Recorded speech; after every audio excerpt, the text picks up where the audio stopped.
Hi, welcome to Spiritual Connection. I'm your host, Katie Augustine.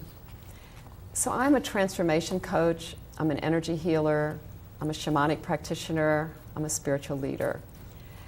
And I wanted to start the show Spiritual Connection because connection is really a core value of mine. It shows up in many areas of my life. And I thought it would be really a good idea to have a show where we could connect with each other as well as learn to connect more fully with our own spiritual selves. So to that end, I have a guest on every week, and we talk about what they do, what services they offer, and about their spiritual journeys. So you can learn from each other. So thank you for being here tonight. And my guest tonight is Julie Punishill. Welcome to the show, Julie. Thank you, Katie. I'm really happy to be here. Yeah, happy to have you. And I want to just read a little bit about you so our audience can get to know you a little bit. Okay? So Julie is a life coach, and she specializes in being a loving mirror to women so that they can reconnect to their authentic self and learn to love themselves again. That's awesome. What a great mission. And she uses many tools to do this work, and including breathing techniques, visualizations, meditation, and essential oils, just to name a few, right? So that's great. So, to start with, I really like to ask my guests, the first question is to tell me a little bit about your spiritual journey. Sure, of course. And whatever you want to share. Yeah, of course. Okay. So I'm an empath, and highly intuitive, and I feel like I knew that was there at a very young age. But just it took me a while to really tune into it. And I think that part of the journey started when I was 19. My father was diagnosed with cancer, and he was a pediatrician. And so it really kind of opened up his eyes into other healing modalities. So he started listening to Bernie Siegel. I know him, Bernie. He was one of the first ones to really kind of get into the meditation and all that stuff. So here I was at 19, 20 in the early 90s when this was still kind of unheard of. It wasn't so mainstream. And we'd be sitting there listening to guided meditations together. Awesome. And that's kind of where it started. And then it just kind of blossomed from there. I went to Stanford University, and I really leaned, and the Memorial Church was an interfaith denominational church. And I just found such solace and comfort there as I was going through that journey with my dad with his cancer and being at school, just because that interfaith was so welcoming and open, and I really resonated with that. So that's just kind of been the path that I have followed. I'm now part of the Unitarian Universalist Church and that part. And then just as I dealt with all of that in my own therapy and my own coach and became a certified life coach, I just delved more and more into what my passion is now, right, is really finding myself and learning to love myself, and then also opening up to my spirituality and my connection with God and listening more to that, and really have just tuned into my intuition and made meditation and prayer a part of my daily life, and taking time to be quiet and listen. I have some clairaudience also, so I hear messages from my spirit team. And so spirituality has really become a big part of my life. And so as I was looking to change professions, I was a stay-at-home mom, and I was trying to think, okay, now what do I want to do something. And so that just became like part of, like, okay, so I really sat and reflected with my spirituality, and it's like, okay, well, I've walked this walk. How about I kind of try and find a way to help others who are just starting to walk this walk also, and learn to love themselves and accept themselves and tune in. And so that's kind of was my journey, and how I also, so my spiritual journey, which also led me to my professional. Yeah, no, that's beautiful journey. When they, mix together like that. Yeah, because I agree. It's like the first thing we do is open ourselves up, and that self-awareness is such a big part of it. And then it shifts everything, that's kind of how it worked for me too. Absolutely. It shifts everything and brings so much more peace. I mean, what other qualities would you say? And vitality, vitality, and I think I've really learned how to really just be in the moment and experience my feelings. I think part of my path, I did go through a period of depression because, I was raised in a family where we didn't really express our feelings and talk about our feelings. We pushed it down. And so I had to relearn all of that. And I was, kind of amazed to learn that feeling your feelings is actually a skill. If you're not born into a family where that's fostered and taught, then I actually had to learn how to do it. which was really surprising to me that Yeah. I had to learn how to feel my feelings. So that has really just brought me so much more peace and vitality and presence, and in being open to feeling angry and sad. And the ones that I used to think were negative, I now know aren't negative, because when I let myself feel them and pass through, because they are just feelings they're going to pass through, I felt so much more alive and vibrant and vital and able to be present when I was doing that, versus, you know, trying to hide from them and, you know, push them down or go away from them or compartmentalize them or whatever. Right. So, Yeah, and think of it as negative, like you Right, said. There's exactly. no such thing. No, It's just a an feeling. emotion. Exactly. It's just an emotion. It's, you know. But I think that what can happen sometimes is that we internalize the emotion and create a thought that then becomes a story that Exactly. we tell ourselves. Exactly. Like, I'm stupid, or I'm Exactly. whatever. Yep. You know. And I still do that. I mean, it's an ever-ending journey. It's just for different sure, layers. For sure. No, I do too. But the difference is, I think that, you know, we're able to kind of catch it. Exactly. And Pretty quickly, That's what right? I've really learned, right? Like Yeah. I know myself well enough to know what my signs are and what my symptoms are when I'm starting to get into that pattern Yes. of being stuck in a story or stuck in the thoughts or whatever, and say, okay, what's the underneath this? Like, what's the emotion I'm feeling? Yeah. Right? And what if I just kind of sat with that? And that's been great, because then I will just turn to some quiet time, and I'll just like, okay, I'll just open and say, okay, whatever you need to feel or do, or do I need to do something to express it, or is it just feeling it enough, or whatever? It can completely shift things for me. Yes. Yeah. Get me out of that stuck That's loop. Great. Right. You have the tools now. Right.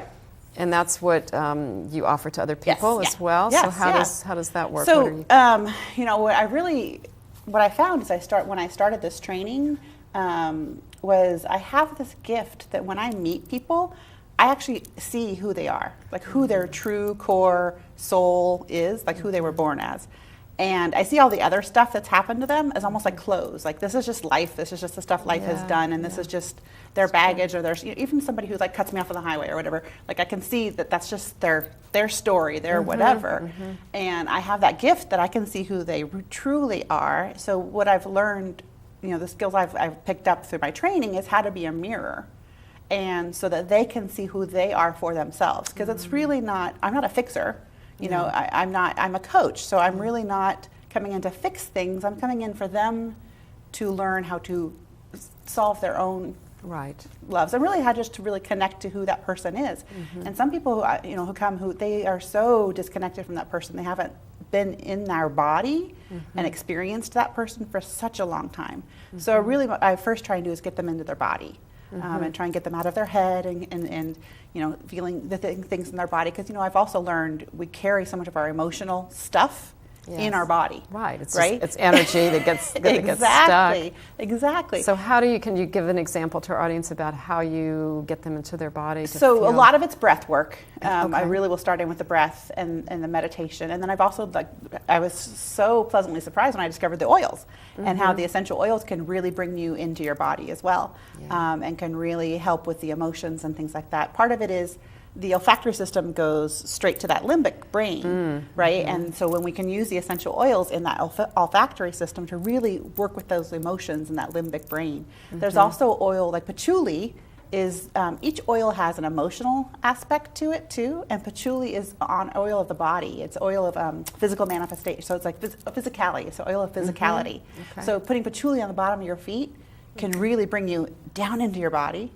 and grounded, and some of the other oils are grounding, but and then I'll pair that with a meditation or a visualization where they get really grounded and they connect in with the Mother Earth energy, and they feel it come into their body. And so I'll usually I'll use the two together to really sounds like a great help combination. bring people in their body, and then that's where once we can get them in their body, that's where the core of the work comes from, because then we can hear what the body and what their emotions and what their soul is telling us. Yeah. Right. What they really, it's a listening. I'll listen to what they're telling me, and sometimes it's not just the words. It's the affect. It's this spot in my body really hurts, and I'm like, so let's listen to that. Like, what do you think could be going on there, and what do you think could have happened that you put in that spot in your body? And it's really kind of just trying to bring a different awareness, different than the everyday 9 to 5 to-do list get in the car, Right. that kind of Be on mindfulness. autopilot Exactly, kind of exactly. Getting thing. kind of out of that autopilot space. Yeah. And then that allows them to release some of that energy. Yes, or is exactly. that- So originally, so first it's getting the awareness to what the energy is exactly, and then that's what my training is releasing. So using some sort of tool to then allow them to release that out of their body, experience the emotion, feel the emotion. So I have many different tools that we've used, and sometimes it's trial and error. Sometimes it's is journaling going to work for you? Maybe not. Is hitting a pillow going to work? If different people, is Right. art going to work for you? It's singing. For me, singing is a huge release. Ah. I can really release energy through singing. So it's working with the person. Again, it's letting that person be the guide of what's going to be the most appropriate release for them. Yeah, so it's very individual. Yes, very customized, yeah. Yeah, so you use your coaching to sort of get the process started, Yeah. and then whatever Arises, comes right. up. Then they're the guide. Then they're the compass. Then they direct the work. Right. Yeah, so you have your own practice that you, Yes, yeah. that you Yep. do this. Yeah. That's great. Well, I think it's always helpful to learn what other people are up to and what Right. they're doing, and this is one way of doing it. And you also do you teach meditation yeah. as a class or what? For many years now, I've been working with the Darien Library, Oh, and I'll okay. do like a 6-week workshop, and we kind of vary it. Sometimes it's an intro meditation workshop, and we'll kind of just build as we go. I have a lot of my base and teachings are in the Tibetan elements type of meditation. So once we've done that, so where we just focus on a different element each week, and then we do the very big active meditation that I've learned about the elements. It's nice. I kind of want them to build up to it because it's a little bit more of an advanced I see. meditation where they have to hold their breaths and they have to do motions and stuff. So we'll practice the different motions each week when we focus on that element, and we'll practice holding our breath because Yeah. sometimes you're holding your breath for a 24 to a 30 count, and that's a long time for people to hold their breath. So Right, so you and want we to build kind of- up to it. and we kind of vary it depending on the audience. Like I work with the director there, the adult education director, and she tells me what feedback she's been getting, and then we're like, oh, I think it's time for an intro one again, and so we'll do an intro, and so I've been doing that, and then then I teach it one-on-one with coaching clients. Really, like that's where it comes in. We work on, and I really start at the basics of just mindfulness and really help people kind of get away from the stigma of meditation where, almost, I would say more than half of my students come to me thinking they have to go sit on the floor in lotus position for 20 minutes, and that's meditation. I'm like, no. There are so many there's a lot different of ways. styles and ways to meditate. Again, it's let's listen to you and your life and your lifestyle and what your body wants to do and what's going to work for you. And so whether it be walking, active, just mindfulness, true. just breath, Yeah, just lots of whatever. And options. so again, like I'll use I'll customize kind of by listening to what they're telling me. And where to start. Or some people come to me and they've been meditating forever, right? And so they are at a different level, and we can work with them differently than I can with somebody who's more never of a been quiet, more of a beginner, and never yeah. sat in that quiet space, because that could be very scary and intimidating. Right. So then, in that case, do you normally start with a guided meditation yes, that you? exactly. Yeah. Yeah. I love doing guided. I love doing guided meditations. It's one of my favorite things. Yeah. So Yeah. do you create your own? Yeah. Yeah. Yep. And actually, I just channel. I really try to sit Yeah. and listen to Yeah. what messages are coming to me, and that'll help direct me to whether, okay, we're going to work on just the light or the colors, or we're going to work on the elements, or we're going to work on a special place. And even when I was doing my intro class, there'd be times where I would completely change what I was going to teach, because I'll walk in the room and I'll read people's energy. I'm like, oh no, this is not going to work tonight. We're going to not do earth tonight. You guys are already way too grounded and heavy. We need maybe water, because we need some flow. We need some movement and energy. So I really try to myself get quiet and listen and tune in to what I'm picking up and what I'm hearing. So you can throw the plan out the window and I have no problem with that. I can take the agenda and toss it out the window. Yeah, well, that's great. I mean, that's really important, I would think, that, for a group, especially, or one-on-one, either way. Yeah, it was funny the other night, my husband and I were getting ready to go to a meditation class, and he got home a little bit late and he was tired, and I said, I'm kind of tired too. So we just sat in our living room and I did a guided meditation, and I'm like, and it just kind of came to me. I didn't have any preconceived notions on what it would be. Right. and whatever it was Yeah. was great. And sometimes, something, my day will just get away from me, and literally I get maybe 5 minutes to sit and pick up line while I'm waiting for my kids to just look out and watch the wind through the trees or the wind over the flag, and okay, this will be my meditation time, and this is it. So you can really customize it and tailor it to what you're doing and what you're feeling. And I still love guided meditations myself, because sometimes I need that extra help. Yeah. Even though I'm a meditation teacher, sometimes I still need the help of somebody else. It gets you in a different place. Exactly. And sometimes it's something you wouldn't have normally expected or whatever. Yeah, and I think that's the other thing, that what you said, you can fit it into your life. I think another preconceived notion is that it has to be in the perfect place, the perfect time. Yes. And nobody has time for that. Exactly. In our lives. You have to have an altar. It has to be first thing when you get up in the morning. It has to be whatever. No. Yeah. I try to do it in the morning and in the evening, but even it's not perfect. It's a living, breathing thing. It's why they call it a practice. Right? As I always like to say, it's called a practice. It's not a race. It's not an event. It's not a contest. It's not a game. It's a practice. So, let's think of it as a practice. Yeah, that's great. I know I've heard that about yoga too. It's the same concept, that it evolves, and it's a personal thing too. Mm-hmm. There's not like a right way or a wrong way. Exactly. Yeah, exactly. Yeah, just like a lot of things in life, I sometimes think, well, maybe we should come up with new words, right? New terminology, new languaging for right or wrong, or get rid of perfect. I say perfect more than I actually mean it, but it's like well, and I decided I'm giving perfect a new definition. Yes, exactly. Because there's no really such thing as perfect, right? On one hand, but on the other hand, everything is perfect. Exactly. Yeah. Have you Matt Kahn? You heard Matt Kahn? He's a spiritual healer, and I went to one of his workshops, and that's exactly what he says. Oh, really? He goes, everything is perfect in this moment. Yeah. And yesterday when you thought you made this mistake and you did this, that was perfect. That was perfect for that moment. And tomorrow when you did it, that will be perfect. And I was like, oh, that's it just totally shifted the way I looked at the word and using it. And we're all perfect the way we are. Exactly. Yep. But we're not perfect. Right. Exactly. We're perfect. We're perfect in our imperfection. Yeah. It's so funny. I was talking to my sister earlier today, and she has 2 granddaughters, and she was sharing with me something, and I said, try to look at it this way, that she's perfect the way she is, so she doesn't need your advice. Exactly. Yeah, and that's a hard thing for us to learn. Yeah. Right. Even as a friend, as a parent especially, but as friends or whatever, I'm not the fix-it person. Yeah. Right. And that's what I really try to bring into my practice. Is I'm not. I view it more as I'm sitting alongside the wall with them. Mm-hmm. While they're in presence and creating a safe container while they look at what's going on, right? And they discover their path and their answers and stuff for themselves. I'm not going to come in and say, okay, you need to do it A, B, C, D, E to fix it. No, and that's perfect. And I think that's a misconception of coaching. Exactly. Because I did transformation coaching training, and it's a similar thing. People think, oh, you're going to give me advice. I'm like, sorry, no.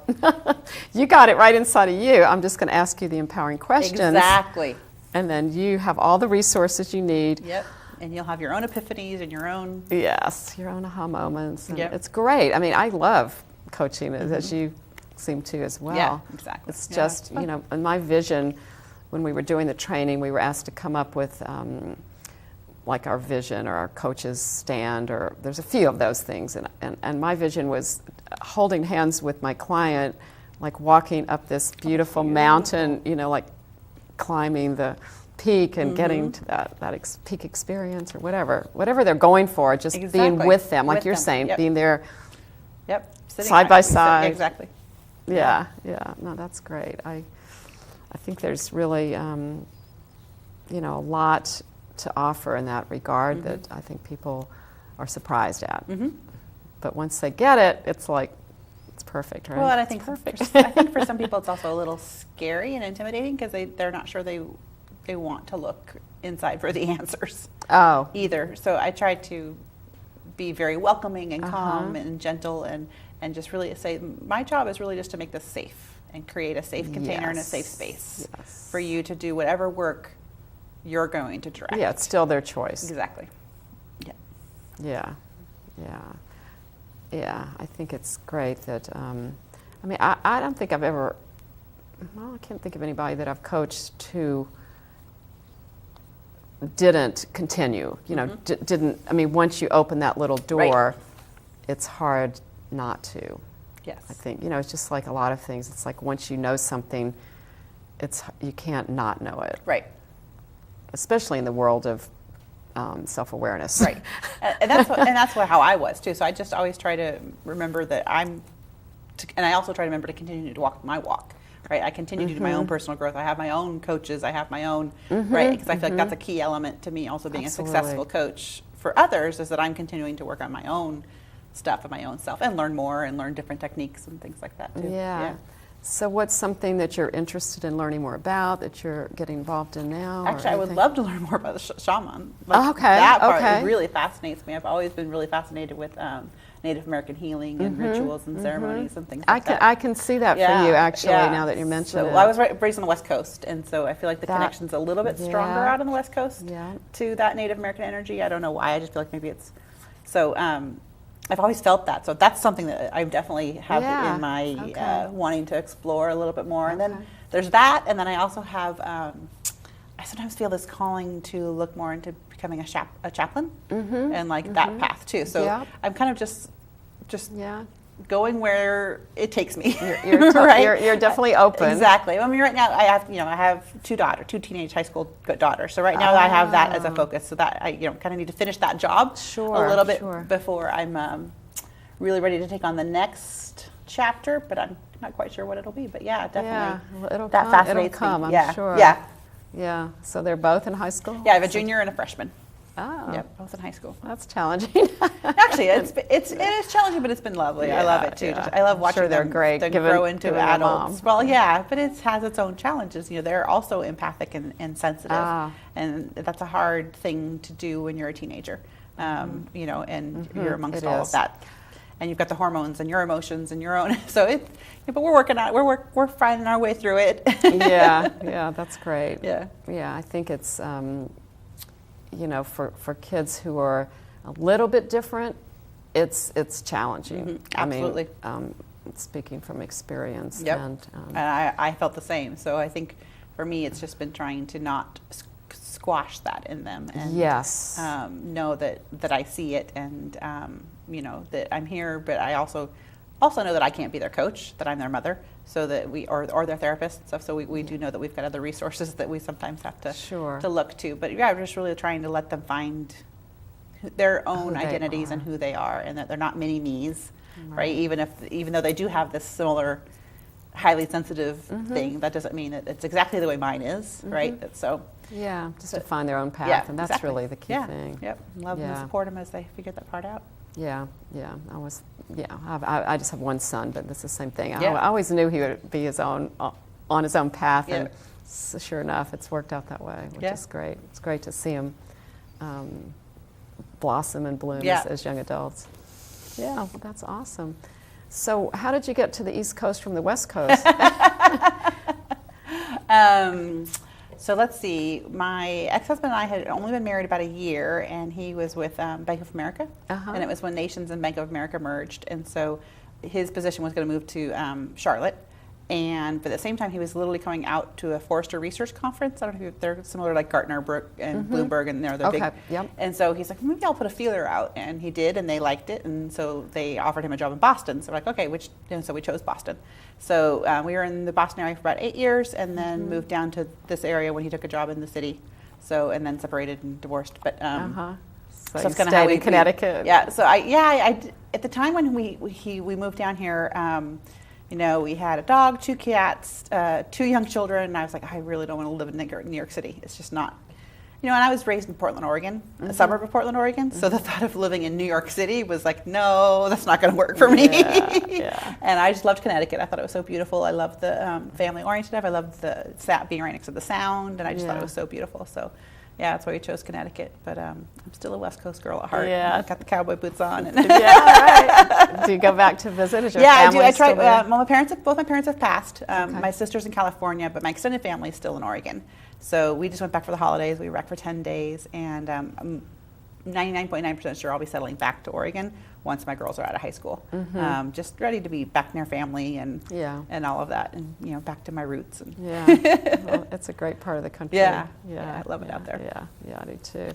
So there was another thing that I wanted to ask you about. You said earlier that you were involved with a nonprofit. Yeah, I'd love to talk about that. I would love to talk about that. Okay. So my mentor with the essential oils, because I do the essential oils business as part of my practice, doTERRA, she had been going to Haiti quite a bit, and then we were all at our convention, and Tim Ballard, who's a part of Operation Underground Railroad, spoke, and he really talked a lot about sex trafficking and how big of a problem it was, and it really just it really landed in my heart space and touched me, and I had never realized how rampant and how many billions of children are affected by and are part of this, and we're not talking just in third world countries, it's happening in the United States, and it just really landed, and I was like, you know what, that's it. I've been looking for that service with the capital S, purpose, I was looking for that cause, and when I was listening to him talk, there it is, that's it. And little did I know, it was the same thing was happening for Kristen. And so when we met in the lobby, we were talking, I could just feel our whole hearts intertwine on this mission. And so she'd been to Haiti a number of times, and she's like, so where are these children coming from that are being trafficked? And she's like, when I go to Haiti, I'll go to orphanages, and these children have parents. They just can't afford to keep them. And so they're in the orphanages. Or she'll go to Haiti one time, then she'll go 3 months later, and this one woman had 7 kids, and she'll come back 3 months later, and she'll only have 4. So what happened to those 3 children? So she's like, and these women don't know anything about their bodies. So she's like, there's got to be a way that I can teach them about fertility. And so she's had, it's kind of started first as make your own bracelets, but it's evolved into this. So she created this amazing bracelet. It's called the Let's Empower. It stands for Lunar Essential Tracking System. So they put this charm at the red bead on the first day of their period, and then they just track their cycle through the beads. And when it's in this different colored area, that's when they're fertile. And they're like, oh my gosh, I now know when I'm fertile. And the beauty of it is they can go to their partner and say, do you want another baby? And they'll be like, no. Then they're like, we shouldn't have sex. And the men don't feel rejected. Right. And when she first started teaching about it was just the women. And then the boys and the men would be hanging around in the back. And now the boys and the men are in the classes. Now the boys and the men are wearing the bracelets and all of those things. So it's called Let's. And the program is if you buy a bracelet through our site, it's letsempower.org. So it's just LETS, empower.org. Okay. If you buy a bracelet, it allows us to donate a bracelet and teach our program. So and it's really starting to go global. It's really exciting. So it started in Haiti? Started in Haiti. And that's where it is right now? Yeah. No, we actually have a team that just got back from Uganda. We have somebody going to Kenya. They're actually in Kenya right now. There's a woman who's working with Bangladesh refugees, and she's been taking it to the refugee camps and teaching there. We have a woman who's working with one of the Native American reservations and wants to be taking it there. My uncle has a nonprofit. So he started in Malawi because he was in the Peace Corps in Malawi, and now he has. And so I want to go get trained in Haiti and then bring it to them. And then his daughter, my cousin, does work with the Native American reservations also. She's an actress, and so they did this theater program with them. And I'm like, this would be great for me to bring there too. So it really spoke to me because I love the creation energy of it. It's coming from that beautiful creation energy space of let's teach you how these babies are made, versus this more the combative space, or prevention, like punitive, right? So it really just spoke to me. So I'm right now I work really closely with the social media. I'm a big part of the social media team as it's starting to grow and trying to help her grow it there. And then as the girls, I was kind of waiting for my daughters to be able to have a licensed driver at home. And now once that happens, then I'll be able to go down to Haiti and do some work there and get trained, and then hopefully start working with my uncle and other people and bringing it other places. Yeah, it just was so beautiful to have something finally